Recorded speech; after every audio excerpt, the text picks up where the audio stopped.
আজকে রাতে পড়ছেন মারা গেলে জান্নাতি। চিল্লায় পড়েন না আল্লাহু আকবার। এজন্য বিশ্বনবী বলেন আমার আগের গুনাহ মাফ, পরের গুনাহ মাফ, তারপরেও প্রতিদিন আমি 70 বার তওবা ইস্তেগফার পড়ি। আজকে থেকে পড়তে রাজি আছেন তো? বেশি বেশি ইস্তেগফার পড়া যাবে না? একটু প্রাণ খুলে দিল খুলে আওয়াজ করে পড়েন তো আস্তাগফিরুল্লাহ। আর জোরে পড়েন আস্তাগফিরুল্লাহ। আবার সবাই পড়েন আস্তাগফিরুল্লাহ। সব সময় তওবা ইস্তেগফার যারা পড়ে তাদেরকে পছন্দ করে কে?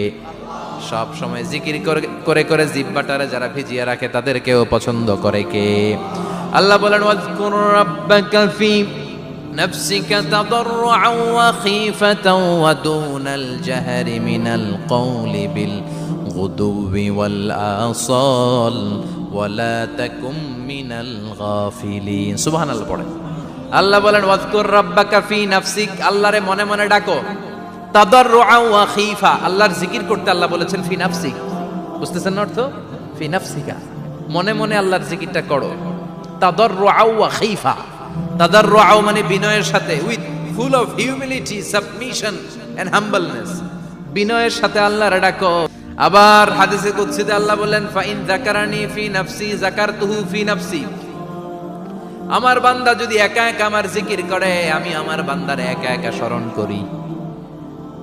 ওয়া ইন যাকারানি ফি মালাইন যাকারতুহু ফি মালাইন খায়রিম মিনহু, এরকম মহা সম্মেলন করে যদি কেউ আমি আল্লাহর জিকির করে আমি এর চেয়েও বড় মহা সম্মেলন ফেরেশতাদেরকে নিয়ে করে আমার বান্দারে স্মরণ করি।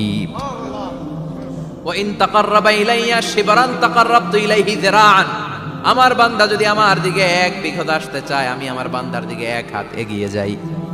আমার বান্দা যদি আমার দিকে এক হাত আসতে চায় আমি আমার বান্দার দিকে 2 হাত যাই। ওয়া ইন আতানি ইয়ামশি আতাইতুহু হারওয়ালা, আমার বান্দা যদি আমার দিকে হেঁটে হেঁটে আসতে চায় আমি আমার বান্দার দিকে দৌড়ে দৌড়ে যাই। সুবহানাল্লাহ পড়েন। এজন্য বিশ্বনবী বলেন লা ইয়াজালু লিসানুকা রাতবাম মিন যিকরিল্লাহ, আল্লাহর জিকির দিয়ে জিহ্বাটারে ভিজিয়ে রাখবা। কার কথা? চিল্লায় বলেন কার কথা?